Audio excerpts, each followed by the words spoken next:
ഒരിക്കലും ഒരാളെ കല്യാണം മുടക്കാൻ പോകരുത്. ഒരിക്കലും ഒരാളുടെ ജോലി തടയാൻ ശ്രമിക്കരുത്. ഒരാളെ വേദനിപ്പിക്കുന്ന വാക്കുകൾ പറയരുത്. ഒരാളെയും ഏതെങ്കിലും വിധത്തിൽ വേദനിപ്പിക്കരുത്. ഇതെല്ലാം ദുന്യാവിൽ തന്നെ അനുഭവിക്കേണ്ടി വരും. ആഖിറത്തിൽ വളരെ ഗുരുതരമായ ശിക്ഷ വേണ്ടി വരും. എന്റെ ജീവിതത്തിൽ ഒരു മനുഷ്യരെയും ഞാൻ വേദനിപ്പിക്കില്ല. ഈ വിരിതൻ ചെറുപ്പത്തിലെടുത്ത തീരുമാനമാണ്. ഒരൊറ്റ ത്വലാഖ് കേസിൽ ഇടപെടൂലാന്ന്. തൃശ്ശൂർ ജില്ലാ ഖാദിയാണ്, എറണാകുളം ജില്ലാ നായിബ് ഖാദിയാണ്, മലപ്പുറത്ത് പല സ്ഥലത്തും, മലപ്പുറം, കോഴിക്കോട്. പക്ഷെ ഇന്ന് ഇവരൊരൊറ്റ ത്വലാഖിന്റെ വിഷയത്തിൽ ഈ വിഴുന്നു ഞാനത് ഏതെങ്കിലും നിലക്ക്. അപ്പോൾ നമ്മളൊന്ന് തീരുമാനിക്കണം. ഒരാളെ ഉപദ്രവിക്കാൻ തയ്യാറല്ല, ഒരാളെ വേദനിപ്പിക്കാൻ തയ്യാറല്ല, ഒരാളെ ശല്യപ്പെടുത്താൻ തയ്യാറല്ല. അതെന്റെ ജീവിതത്തിൽ ഉണ്ടാകൂല എന്നൊന്ന് നമ്മൾ തീരുമാനിച്ചു കഴിഞ്ഞാൽ തീർച്ചയായും നമുക്ക് രക്ഷപ്പെടാൻ കഴിയും. അവിടെ നിങ്ങൾ ജാതിയോ മതമോ വർഗമോ ഒന്നും നോക്കണ്ട. ആരെ വേണമെങ്കിലും നിങ്ങൾ ശുശ്രൂഷിക്കണം. എല്ലാവരും നിങ്ങൾ സഹായിക്കണം. എല്ലാവരും നിങ്ങൾ കണ്ണീരൊപ്പണം. ആരോടും വേദനിക്കുന്ന വാക്കുകൾ പറയരുത്. ആരെയും വിഷമിക്കരുത്. ഇനി ഒരു കാര്യം കൂടി പറയാൻ, ഇതിന്റെ നേരെ എതിര് ചെയ്താൽ, വേദനാജനകമായ വാക്ക് പറഞ്ഞാൽ,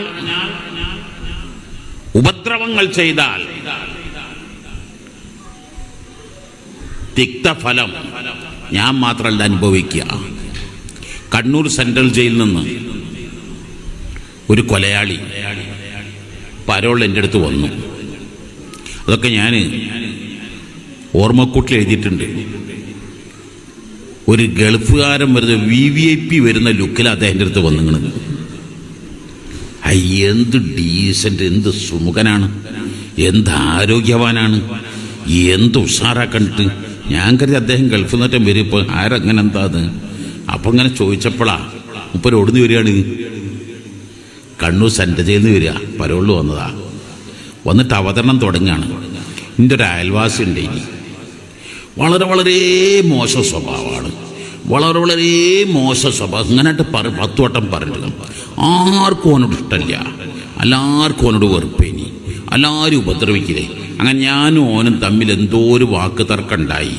അങ്ങനെ ഒട്ടും മൂർച്ചയില്ലാത്ത കത്തി എടുത്തിട്ട് ഞാൻ അവൻ്റെ കാൽ വെറുതെ ഒന്ന് വെട്ടി. എന്നിട്ട് ചോര ഒലിച്ച് അവൻ ആരും ഹോസ്പിറ്റലിൽ കൊണ്ടുപോയില്ല, ആരും തിരിഞ്ഞു നോക്കിയില്ല. അങ്ങനെ കൊണ്ട് മരിച്ചുപോയി.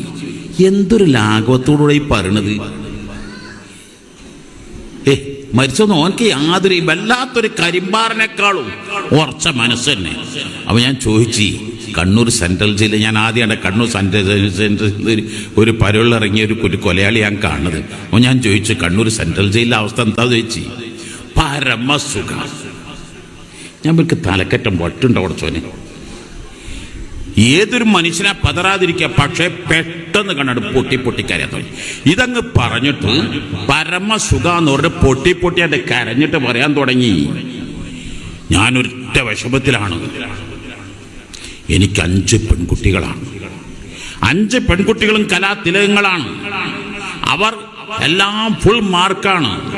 അവരെല്ലാം ഹൈ ക്വാളിഫൈഡ് ആണ്, ഹൈ എഡ്യൂക്കേറ്റഡ് ആണ്, നല്ല സൗന്ദര്യവതികളാണ്. അവർക്ക് പല കല്യാണങ്ങളും വരുന്നുണ്ട്. 100, 200, 300 പവൻ കൊടുക്കാൻ എൻ്റെ ചേട്ടന്മാരും അനുജന്മാരും അവർ അമ്മാവന്മാരും ഒക്കെ തയ്യാറാണ്. അത്ര കഴിവുള്ള ശേഷിയാണ്. പല കല്യാണങ്ങളും വരും. എൻഗേജ്മെന്റ് അടുത്തെത്തും. അപ്പോഴാണ് വാപ്പ സെൻട്രൽ ജയിലിൽ നിൽക്കുക. കല്യാണം മുടങ്ങിപ്പോകും. ഒരു തെറ്റും ചെയ്യാത്ത എൻ്റെ മക്കൾ ഞാൻ ചെയ്ത തെറ്റിന്റെ പേരിൽ അവരല്ലേ ശിക്ഷിക്കപ്പെടുന്നത്. എനിക്ക് സഹിക്കാൻ കഴിയുന്നില്ല. അപ്പൊ ഞാൻ എൻ്റെ പ്രിയപ്പെട്ടവരോട് അവസാനമായി പറയുന്നു, ഒരിക്കലും ഒരാളുടെ ജോലി തടയാൻ ശ്രമിക്കരുത്. ഒരാളെ വേദനിപ്പിക്കുന്ന വാക്കുകൾ പറയരുത്. മനുഷ്യൻ കൂട്ടായ്മയാണ് വേണ്ടത്, ഒത്തൊരുമയാണ് വേണ്ടത്. അർഹമുർ റഹീമായ അല്ലാഹ്, നീ ഞങ്ങൾക്ക് എല്ലാവിധ വിജയങ്ങളും നൽകണേ അല്ലാഹ്.